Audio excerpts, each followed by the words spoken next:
everybody, welcome back to my channel, Fish Den 365. I'm Den Haring, and I'm here with John Toska. John is one of the best fishermen I know, and I'm proud to call him a very good friend. We were out today on a local lake and caught some smallmouth and largemouth. But right now, we're going to show you one of the many talents that John has, and one of those is painting fishing lures. So we're going to change this camera around a little bit, and we're going to get into how he does what he does. And I think you'll be impressed when you see the end result. So John has a Norman DD22, a clear one in his hand. He's going to paint that for me. We're going to use a bluegill pattern on that. And he also has a cotton cordell blue striper. I'm going to make a shad pattern on that. The first thing that John needs to do, though, is protect the bill on this crankbait, because we're not going to mess with that, so he's just going to masking tape it off. Yeah, it takes a few wraps. Yep. It's like how many licks get to the center of a Tootsie Pop.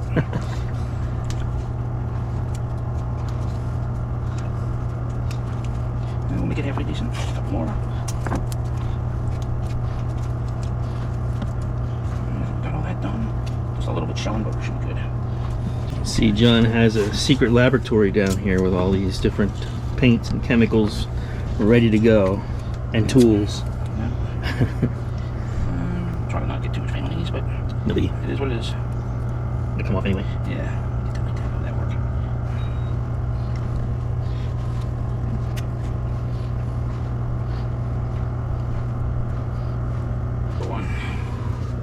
I just want to use it to hold it for the time being. Yep. Just prepping the baits. Yeah, that one's actually on a swivel. I think swivels around. Yeah, I saw that. And you said that's an older bait, right? It is. So that's before its time. Okay, that one we're gonna have a hard time with, so it's just gonna be what it is. Yeah, that's fine. All right, and what I did that for, I'm gonna take some alcohol. Just try to Cleaning off. process. Yep. Clean them up. This one.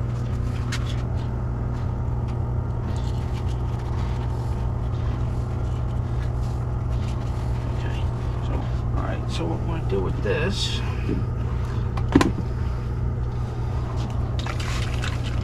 We're going to paint the eyes.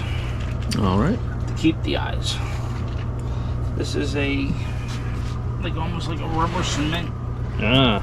But it's not really rubber cement, it's a masking fluid. Okay. It does the same job. Yep. So it just protects. Protects the eyes. Which one am I going to use? Let's do that. And then we can just peel it off later.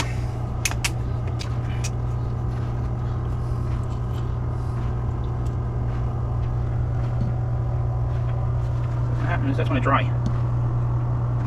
Top of the eye. We're just basically going to rub that off after we're done painting. It's got cataracts now. That's it. There's a little bit of fog going there.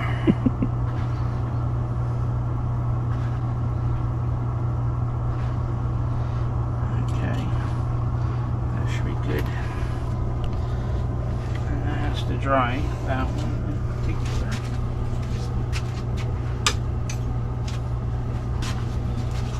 Alright, and we will start prepping these to be painted white for our base coats. Sounds good. Get rid of that. Let's see, we're going to see if there's any left in here. Running out of it. And I am going for my reducer. And our reducer, it's usually like a couple drops to 10 drops of paint. I just don't know how much paint I got left in this one bottle. I'm trying to get every last drop. It'll be like good to the last drop. I've heard that before, right? Somewhere.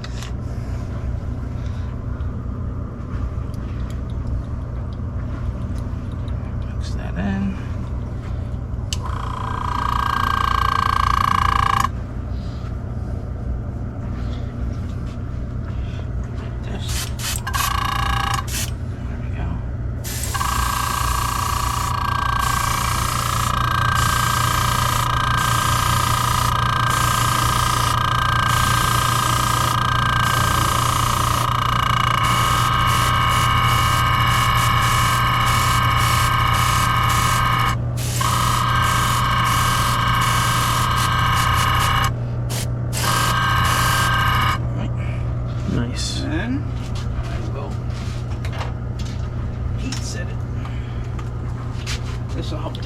So this will do a quicker curing on this, or drying on the paint here. And it helps it stop from peeling off. Yeah, Scratching off it is in. easy. Baking it in. That's it. You can watch it just change color.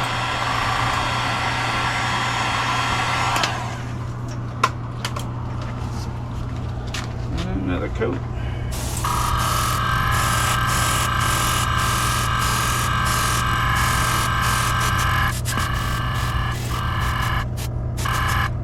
Good. You're looking good. Just want it white.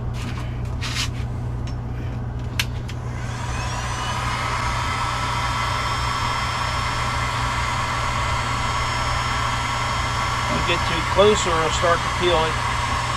Just gotta move it around and you'll watch the change from the wet to a nice flat color. Happens quick. Do one more coat.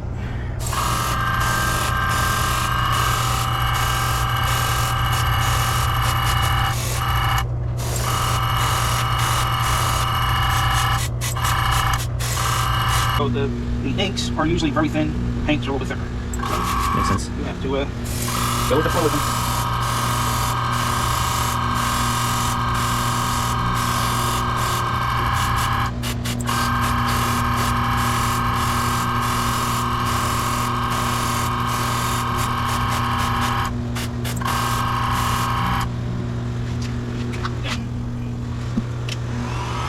Now this one may only need 2 coats.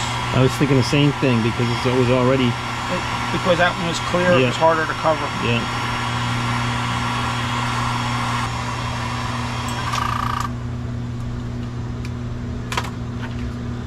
Okay, so.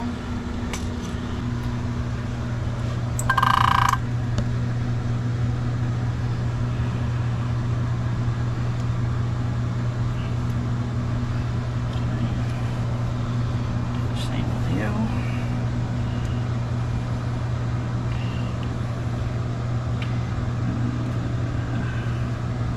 Gonna be close. Okay, got it. Okay, we're good. All right.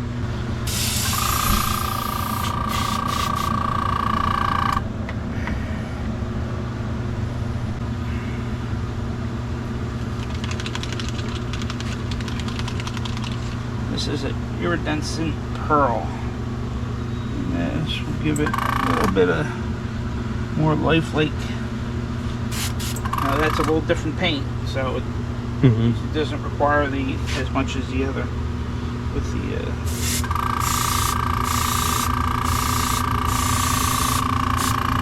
let's see that iridescent start to show.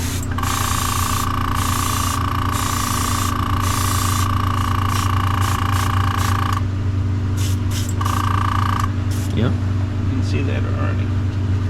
So that's good. That's good to go. The other one's a gill pattern. So we're going to go with a little bit of yellow. And we're going to find a little bit of ink.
We often talk about this channel being about the art and science of fishing, and we got a little of both here, but mainly the art part, as John is working on some pieces of art right now.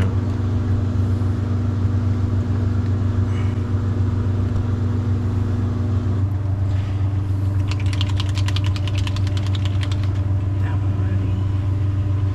This one ready. We'll see if we need that one or not, but we'll see.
Change it up a little bit. Yeah, looking good.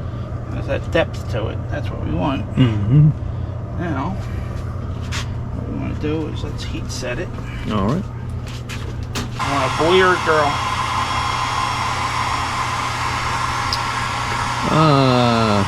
I guess a boy. What's easier for you? Doesn't matter.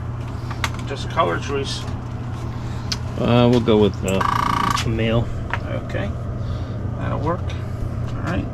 So, I may use some stencil.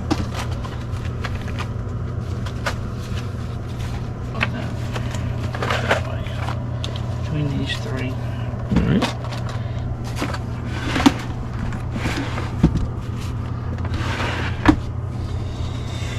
Okay. So, we're looking at stencils.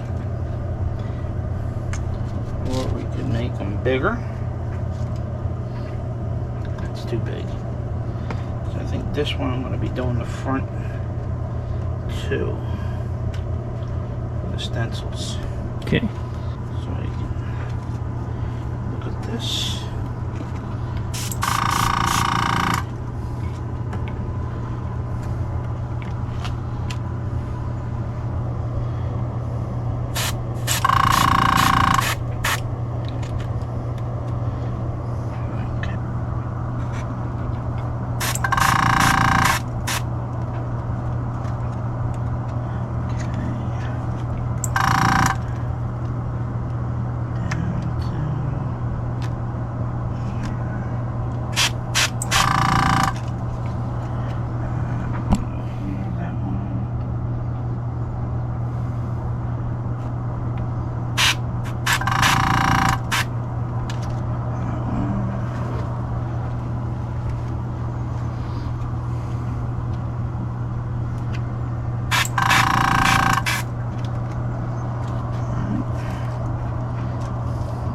Pattern? Yep.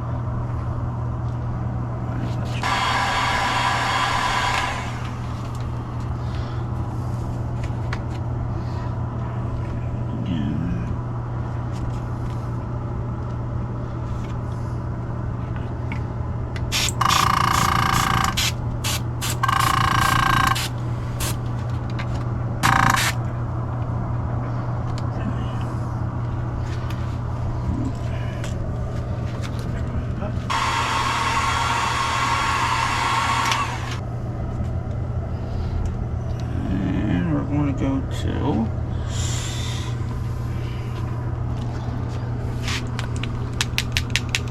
coming along. Getting it there. Yep. Like that.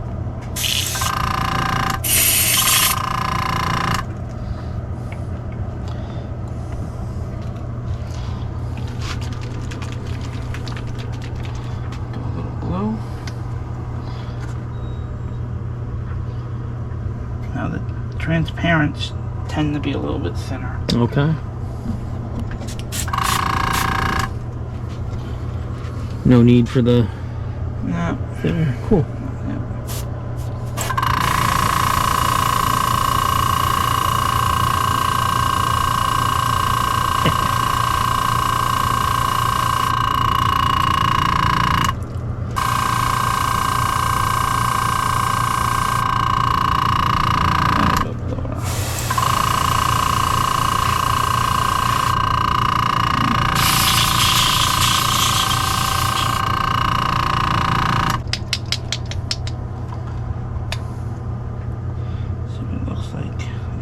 Thicker that is. A lot thicker. That's why I said it's Might need it, yeah.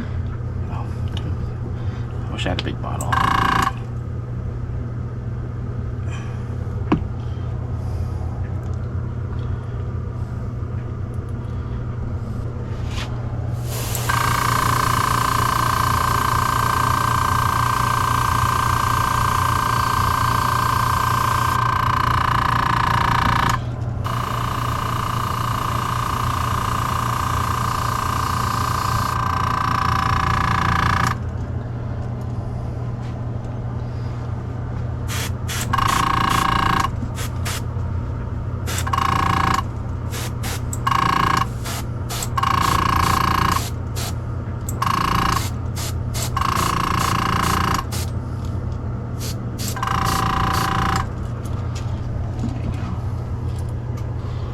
Looking good.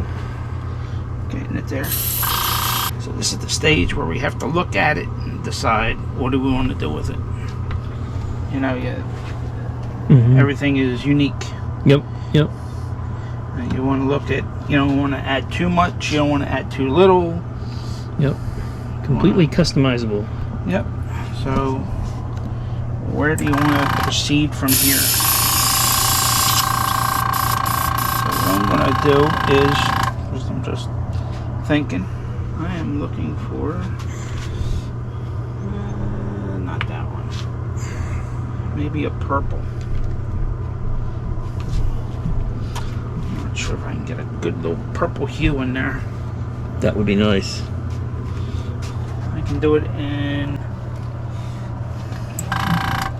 several different ways. Yeah, just a little purple hue, because that's what you really would see on a bluegill. On a bluegill, exactly. Across the back. Mm-hmm. I'm going to change my mind. See, this is where we're thinking. This is why we is thinking. This is shift paint. What's that? Color shift. Oh. Oh, okay. Alright, and what I'm going to do is, this is gloss. Yep. That's important. But it's not for the gloss for that. It is a paint that I can coat it with, stick on there, and mix this into it. Oh, okay. So that's going to be the mix. Okay. So I am going to first put a little bit in here.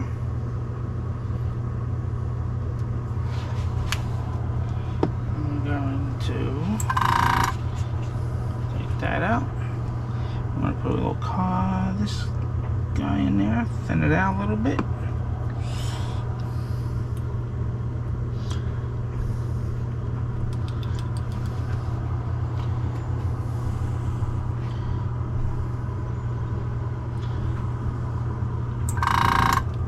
So, I've seen it. Cool. So, it's going to add Subtle.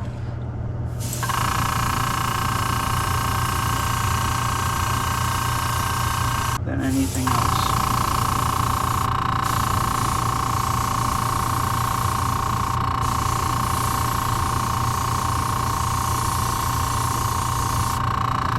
Okay. Once that dries, I'm going to put another coat on this.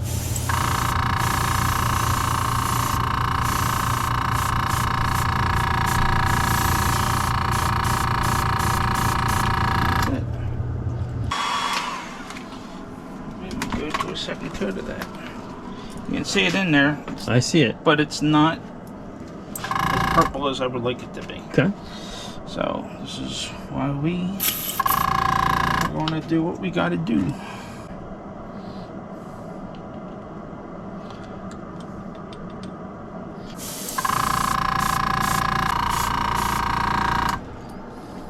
Yep. See how much it stands out a little bit better. Absolutely. Right, almost gives it almost a bronze top. Copper. Yep. Yeah, like a bluegill. Yep. Yep. Looks good. Yeah, I think that looks pretty good. Make little markings. Make things stand out on it. All right. Looks good. I like the look of it. The ear? Yeah, that would be perfect. I was wondering if you were thinking about putting an ear there. Yeah. I'm looking at it. I'm like, That'll do it. That's gonna do it. All right, and that actually is meant to be. Yeah, that's right. Alright, clean that out. So we're gonna make it actually bluegill. Alright, a little bit of blue. Yep. A little bit of black. Yep. Do you get this stuff online, John, or do you go to a hobby store? These are hobby store stuff. This is all Michael's Hobby Lobby. Yep. Yep. And if a guy wanted to invest in an airbrush, what's something like that go for these days? You can get this, $26 at Harbor Freight. Wow. So that's at the cheap end. Yeah. So, and if you want to go up, you know, it's sky's the limit, basically. Not bad. Is Harbor Freight, would you say that's, you can make what you want generally with that? Yeah, absolutely. I get a lot of my stuff there. Yeah, good. But It's gonna look nice. darken up. I want a little bit darker than that. Sort of take these. Yeah, there it is. Alright. That one.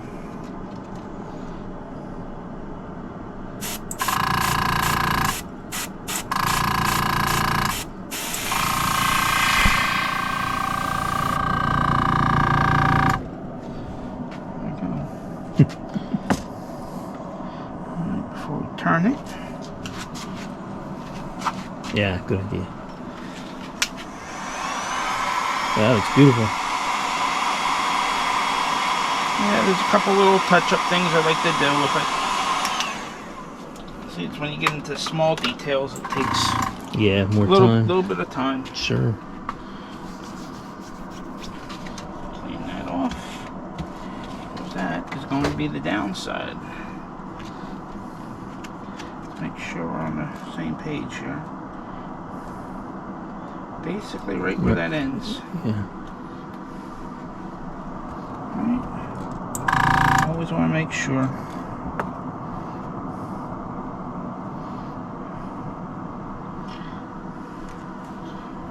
And better, that's where they go ahead and they say measure 3 times, 10 times, cut once. Well, I'm making sure I'm cutting once.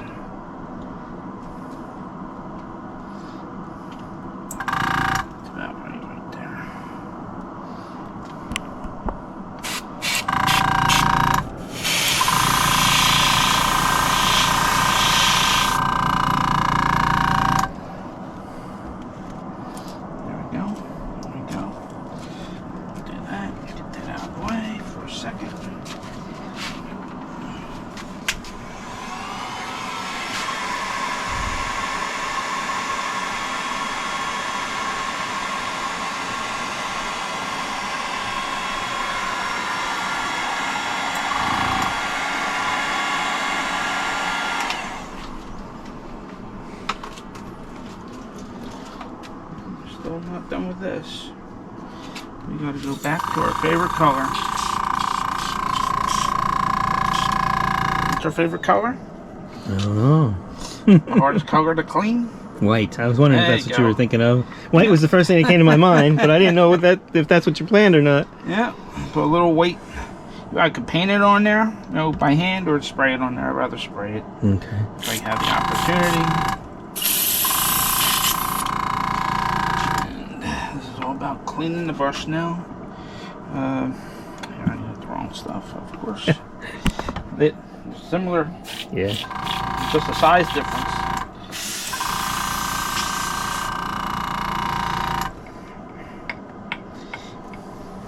So what will you do with the white? I'm going to tip that gill Oh, okay. plate. Yep.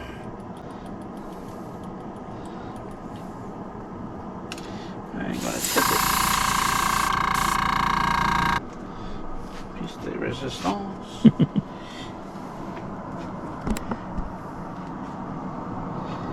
Cover it up.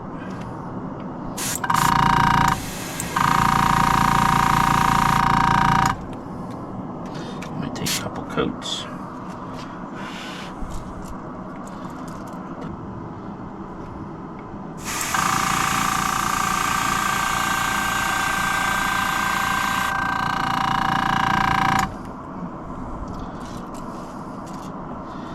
This one.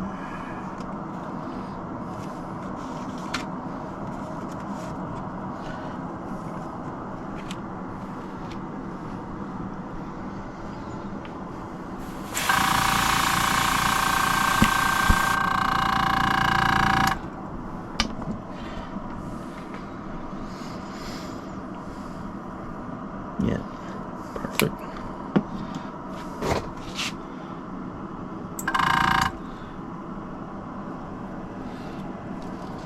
I'm going to put that right on the end, right? Yep.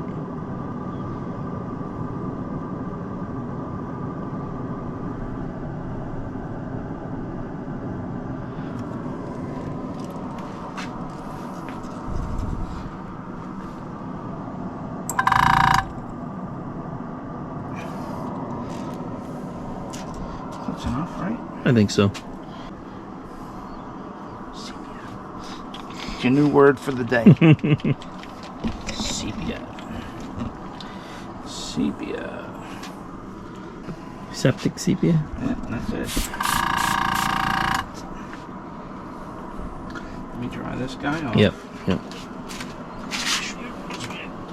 That dot is not. Okie dokie. Alright.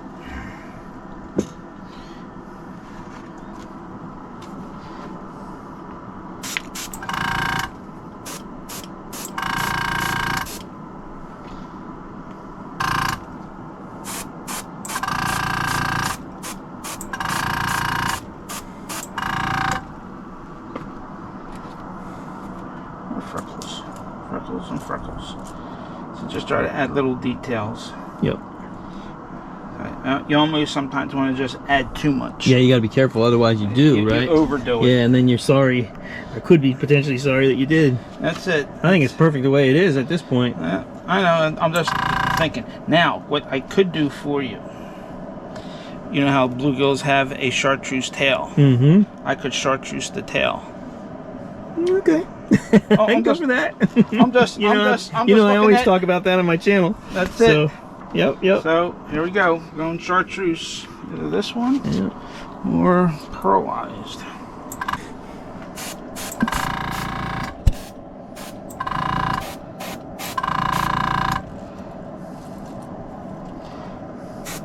That'll work.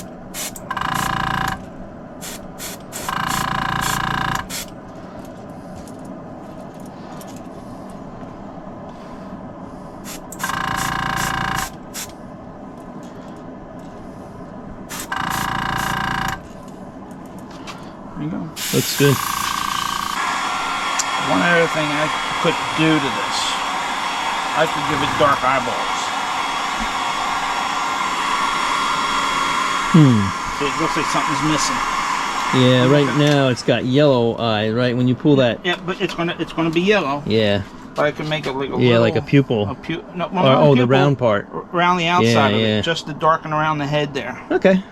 All right. See, this is all the creative Yep. and knowledge of stuff that you're looking at. Yep. Yep. You know, you look at it, do it how you want to do it.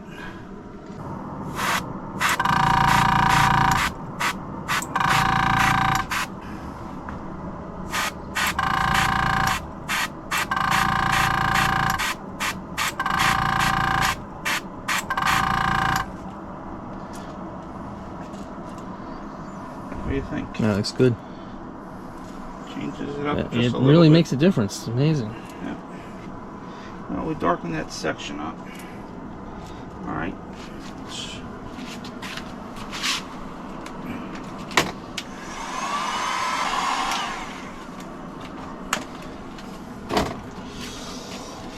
Okay.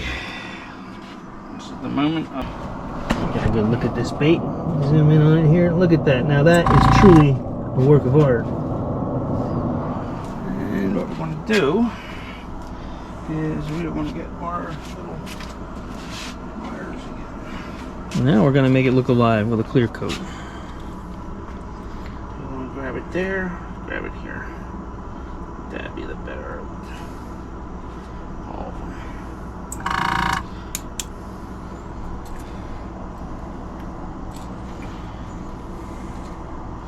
Should stay. Looks good. If I throw that in the spring, the bluegills are going to try and spawn with it. Maybe. You just don't get any ideas. Batting its eyelashes. That's right. I'm next.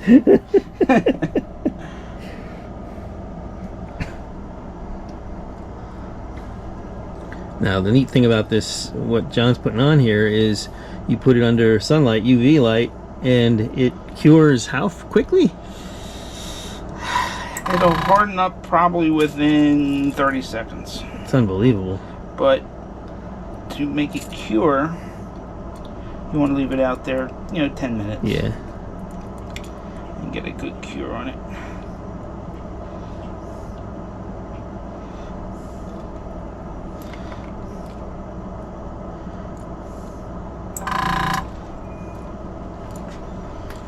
But when we go out, we're going to dance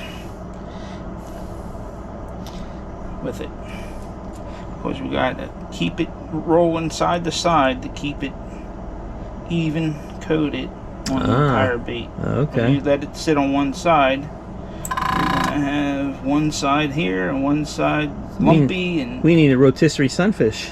yeah, and that's what I got over there is my rotisserie. That's for other little projects of similar beings. A little more here. And this one's a little different because it has a stippled. Yep. So it's going to hide a lot more on a smoother bait. Yeah, it'll show more. It shows up more, and you have to really keep an eye on your bait when you put it out to dry.